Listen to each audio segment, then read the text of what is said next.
नमस्कार। प्रादेशिक समाचार के साथ मैं पूनम किरकेट्टा। पहले मुख्य समाचार। लघु बचत योजनाओं पर पुरानी ब्याज दर मार्च 2021 के अनुसार जारी रहेगी। केंद्र सरकार ने ब्याज दरों में कटौती के फैसले को वापस लिया। झारखंड विधानसभा की प्राक्कलन समिति ने विभागों और उपायुक्तों को जांच प्रतिवेदन देने का अंतिम समय 9 अप्रैल तक दिया। देश भर में आज से 45 वर्ष से अधिक आयु समूह के सभी लोगों को टीका लगाने का अभियान शुरू हुआ।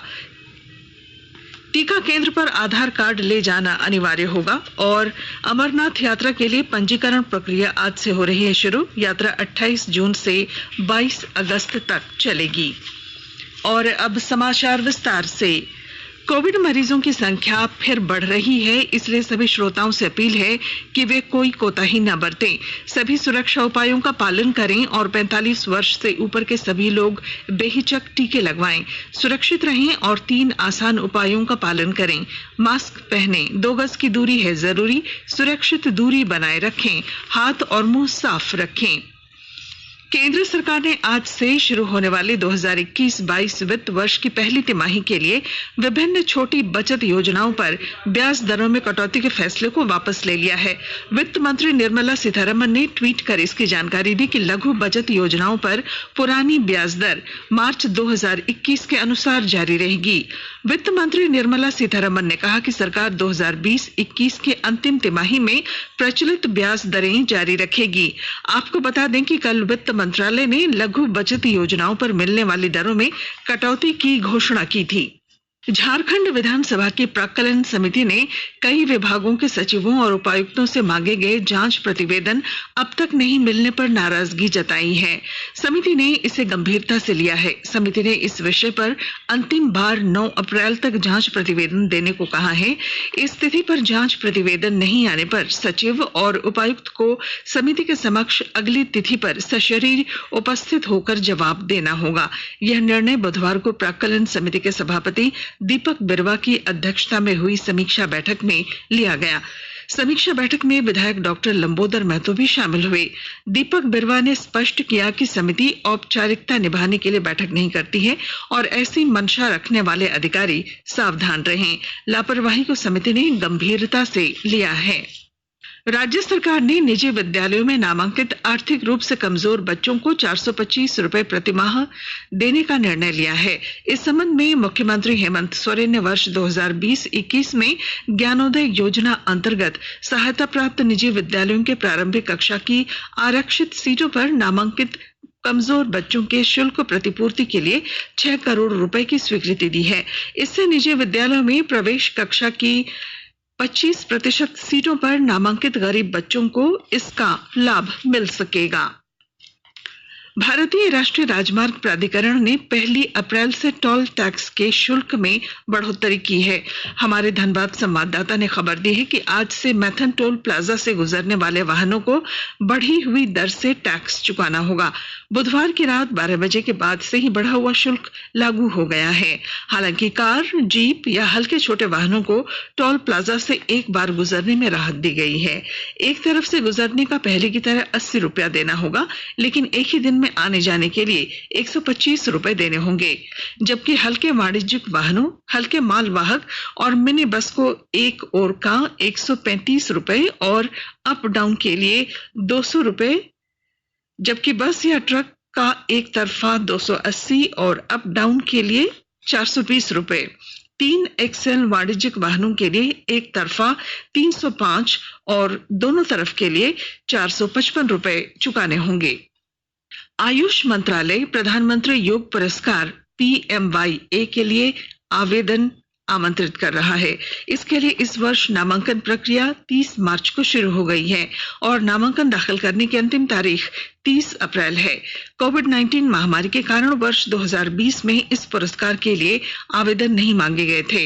हालांकि पिछले वर्ष की तरह आयुष मंत्रालय देश में विभिन्न भागों और विश्व के कोने कोने से योग के क्षेत्र में सफल व्यक्तियों और बड़ी उपलब्धियां हासिल करने वाले अज्ञात लोगों तथा संस्थानों को प्रधानमंत्री योग पुरस्कार से सम्मानित किया जाएगा। ये पुरस्कार सरकार के MyGov प्लेटफॉर्म पर आयोजित होगा और इसमें भारतीय मूल की संस्थाओं के लिए 2 राष्ट्रीय श्रेणियां और भारतीय या विदेशी मूल की संस्थाओं के लिए 2 अंतर्राष्ट्रीय श्रेणियां होंगी। आयुष मंत्रालय ने कहा कि विजेता का नाम अंतर्राष्ट्रीय योग दिवस के दिन 21 जून 2021 को घोषित किया जाएगा। विजेताओं को ट्रॉफी, प्रमाण पत्र और 25 लाख रुपए के नकद पुरस्कार से सम्मानित किया जाएगा। आकाशवाणी के ताजा तरीन समाचारों के लिए आप हमारी वेबसाइट newsonair.com पर लॉग ऑन कर सकते हैं। ताजा समाचार Twitter handle @AIR News Alerts और Facebook page all India radio news पर भी उपलब्ध है। आप प्रादेशिक समाचार एकांश के ट्विटर हैंडल @AIR News_Ranchi और फेसबुक पेज तथा YouTube channel AIR News Ranchi पर भी हमारे बुलेटिन सुन सकते हैं। प्रादेशिक समाचार आप आकाशवाणी रांची से सुन रहे हैं और अब पेश हैं कोरोना से बचाव के कुछ संदेश। चलो मिलकर शुरुआत करें, चलो एक फैसला आज करें, मास्क नहीं तो टोकेंगे, कोरोना को रोकेंगे, चलो एक वादा करते हैं, चलो एक वादा करते हैं, मास्क नहीं तो टोकेंगे, कोरोना को रोकेंगे। भारत सरकार द्वारा जनहित में जारी। कोविड-19 से बचाव और सुरक्षित रहने के 3 उपाय। मास्क लगाएं, 2 गज दूरी है जरूरी, सुरक्षित दूरी रखें, हाथ और मुंह साफ रखें। प्रादेशिक समाचार में आपका फिर स्वागत है। देश भर में आज से 45 वर्ष से अधिक आयु के सभी लोगों को टीका लगाना शुरू हो गया है। झारखंड में भी इस आयु वर्ग के लोगों को टीके लगाए जा रहे हैं। राजधानी रांची में 45 साल से अधिक के आम लोगों को टीके लगाने की सभी तैयारियां हो चुकी हैं। पहले दिन जिले में इस समूह के 5000 लोगों को टीका लगाने का लक्ष्य रखा गया है। टीका लगाने के लिए केंद्र पर आधार कार्ड ले जाना अनिवार्य होगा। सरायकेला खरसावां, धनबाद, बोकारो, पूर्वी सिंहभूम समेत विभिन्न जिलों में टीकाकरण में तेजी आई है। वहीं रांची जिले के अंतर्गत सभी वैक्सीनेशन सेंटर में आज से 45 साल से अधिक उम्र वाले सभी लोगों को कोरोना की वैक्सीन लगाई जा रही है। उधर कल केंद्र सरकार ने राज्यों और केंद्र शासित प्रदेशों के साथ समीक्षा बैठक कर कम टीकाकरण वाले क्षेत्रों की पहचान करने और वैसे जगहों पर टीकाकरण अभियान तेज करने का निर्देश दिया। राज्यों से कहा गया है कि वे निजी क्षेत्र के टीकाकरण केंद्रों की नियमित समीक्षा करें ताकि उनकी टीकाकरण क्षमता की जानकारी प्राप्त हो सके। समीक्षा बैठक में इस बात पर भी चर्चा हुई कि वैक्सीन का भंडारण ज्यादा दिनों तक नहीं किया जाए। झारखंड के स्वास्थ्य सचिव के सोन ने पदाधिकारियों को कोविड टीकाकरण में तेजी लाने का निर्देश दिया है। उन्होंने कहा कि जिन क्षेत्रों में संक्रमण के अधिक मामले आ रहे हैं उन जगहों पर अधिक से अधिक टीकाकरण अभियान चलाया जाए। वे कल कोरोना की जांच, उपचार और टीकाकरण को लेकर समीक्षा बैठक कर रहे थे। इस दौरान उन्होंने कॉन्टैक्ट ट्रेसिंग और अस्पतालों में बेड तथा ऑक्सीजन की व्यवस्था सुदृढ़ करने का निर्देश दिया। स्वास्थ्य सचिव ने बाहर से आने वालों की हर हालत में जांच करने का भी निर्देश दिया। इसके लिए रेलवे स्टेशन, बस स्टैंड और एयरपोर्ट पर सैंपल कलेक्शन की व्यवस्था करने को कहा गया। धनबाद जिला आपदा प्रबंधन प्राधिकार ने सभी शैक्षणिक संस्थानों के अध्यापक, छात्र छात्राएं, शैक्षणिक और अन्य कर्मियों की कोरोना जांच RT-PCR के माध्यम से कराने का निर्णय लिया है। उपायुक्त उमाशंकर सिंह ने बताया कि पिछले दिनों धनबाद जिले में कोरोना संक्रमण की रफ्तार में बढ़ोतरी हुई है। कोरोना महामारी के संक्रमण के प्रभाव को रोकने के लिए उचित प्रबंधन और सघन जांच आवश्यक है। उन्होंने बताया कि आज से IIT, ISM, SSL, NT महिला महाविद्यालय और PK रॉय मेमोरियल कॉलेज में RT-PCR के माध्यम से कोरोना जांच कराई जाएगी। खूंटी जिले में राज्य की महत्वाकांक्षी परियोजना जोहार टपक सिंचाई के लिए महिला किसान सशक्तिकरण परियोजना को बढ़ावा दिया जा रहा है। विस्तृत रिपोर्ट दे रही हैं हमारी खूंटी संवाददाता। खूंटी जिले में राज्य की महत्वाकांक्षी परियोजना जोहार टपक सिंचाई के लिए महिला किसानों को संगठित कर महिला किसान सशक्तिकरण परियोजना को बढ़ावा दिया जा रहा है। अब तक जिले में कुल 53,520 महिला किसानों का पंजीकरण कराया जा चुका है। 22,465 महिलाओं को आजीविका के वैकल्पिक संसाधन से भी जोड़ा जा चुका है। जोहार परियोजना के अंतर्गत अब तक 2 उत्पादक कंपनी FPC व 287 उत्पादक समूह का गठन किया जा चुका है। उत्पादक समूह से जुड़कर लगभग 13,200 महिलाएं अपने उत्पादों का उचित मूल्यांकन प्राप्त कर पा रही हैं। JICA परियोजना के तहत किसानों तक 25 डिसमिल के टपक सिंचाई का सामान भी पहुंचाया जा चुका है। ज्योत्सना शीला, आकाशवाणी समाचार, खूंटी। दक्षिण कश्मीर में हिमालय की गुफाओं में स्थित श्री अमरनाथ की वार्षिक धार्मिक यात्रा के लिए पंजीकरण प्रक्रिया आज से शुरू हो रही है। 3,880 मीटर की ऊंचाई पर पहुंचने के 56 दिन की ये यात्रा पहलगाम और बाल्टाल के रास्ते 28 जून से शुरू होगी और 22 अगस्त को संपन्न होगी। इस बात की जानकारी अमरनाथ श्राइन बोर्ड के मुख्य कार्यकारी अधिकारी नीतीश्वर कुमार ने दी। उन्होंने कहा कि Punjab national bank, Jammu Kashmir bank और यस बैंक की देश भर में फैली 446 निर्दिष्ट शाखाओं के जरिए पंजीकरण होगा। ईट राइट इंडिया अभियान के तहत रामगढ़ में करीब 5 किलोमीटर मैराथन दौड़ का आयोजन किया गया।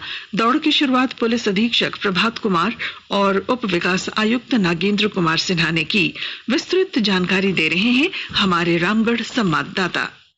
ईट राइट इंडिया अभियान के तहत रामगढ़ में करीब 5 किलोमीटर मैराथन दौड़ का आयोजन किया गया। इस दौड़ की शुरुआत पुलिस अधीक्षक प्रभात कुमार एवं उप विकास आयुक्त नागेंद्र कुमार सिन्हा द्वारा संयुक्त रूप से हरी झंडी दिखाकर की गई। इस दौरान पुलिस अधीक्षक एवं छावनी परिषद के अधिशासी अधिकारी ने 5 किलोमीटर लंबे मैराथन को पूरा किया। मौके पर पुलिस अधीक्षक प्रभात कुमार ने सभी लोगों एवं बच्चों को ईट राइट इंडिया अभियान के उद्देश्यों से अवगत कराया। इस दौरान उन्होंने सभी बच्चों से जंक फूड न खाने तथा पौष्टिक भोजन लेने की अपील की। इसके साथ ही उन्होंने प्रतिदिन दौड़ने को अपनी आदत में शामिल करने की भी सभी से अपील की। उप विकास आयुक्त नागेंद्र कुमार सिन्हा ने सभी लोगों को जंक फूड के दुष्परिणामों से अवगत कराते हुए कई उदाहरणों के माध्यम से उन्हें जंक फूड खाने से होने वाले नुकसान की जानकारी दी। कौशल किशोर तिवारी, आकाशवाणी समाचार, रामगढ़।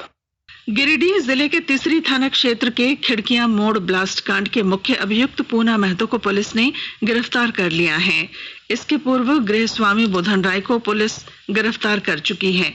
गिरिडीह के एसपी अमित रेणु ने स्पष्ट किया है कि खिड़कियां मोड़ निवासी बुधन राय के घर पिछले सप्ताह सिलेंडर ब्लास्ट नहीं बल्कि जिलेटिन और डिटोनेटर ब्लास्ट हुआ था। गिरिडीह पुलिस अधीक्षक अमित रेणु ने बताया कि घटना के दिन बुधन राय ने सिलेंडर विस्फोट होने का नाटक किया था। उसके घर में पूना महतो ने 2 पेटी जिलेटिन और डिटोनेटर रखा था। विस्फोटक रखने की एवज में बुधन ने पूना से रुपए लिए थे।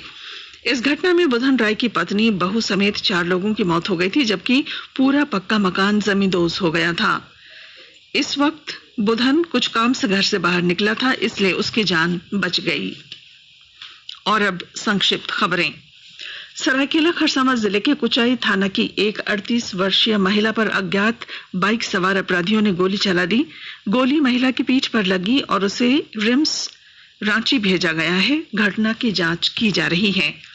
खूंटी में पुलिस ने कल 14 किलो अफीम और 95 किलो अफीम डोडा के साथ एक व्यक्ति को गिरफ्तार किया है। धनबाद जिले में आज से 30 जून तक सामान्य विद्यालय सोमवार से शुक्रवार तक सुबह 6:30 से 11:30 तक संचालित होंगे। वहीं शनिवार सुबह 6:30 से 9:30 बजे तक। उर्दू विद्यालयों में शनिवार से बुधवार तक सुबह 6:30 से 11:30 तक और गुरुवार को 6:30 से 9:30 बजे तक कक्षाएं चलेंगी। धनबाद जिले में चालू वित्त वर्ष के अंतिम दिन कल धनबाद ट्रेजरी से करीब 11 करोड़ 3 लाख 81,894 रुपए की निकासी की गई। और अब बुलेटिन के आखिर में मुख्य समाचार। लघु बचत योजनाओं पर पुरानी ब्याज दर मार्च 2021 के अनुसार जारी रहेगी। केंद्र सरकार ने ब्याज दरों में कटौती के फैसले को लिया वापस। झारखंड विधानसभा की प्राक्कलन समिति ने विभागों और उपायुक्तों को जांच प्रतिवेदन देने का अंतिम समय 9 अप्रैल तक दिया। देश भर में आज से 45 वर्ष से अधिक आयु समूह के सभी लोगों को टीका लगाने का अभियान शुरू हुआ। टीका केंद्र पर आधार कार्ड ले जाना अनिवार्य होगा। और अमरनाथ यात्रा के लिए पंजीकरण प्रक्रिया आज से हो रही है शुरू। यात्रा 28 जून से 22 अगस्त तक चलेगी। और इसके साथ ही आकाशवाणी रांची से प्रादेशिक समाचार का ये बुलेटिन समाप्त हुआ। नमस्कार। घर में रहिए, सुरक्षित रहिए और सुनते रहिए आकाशवाणी।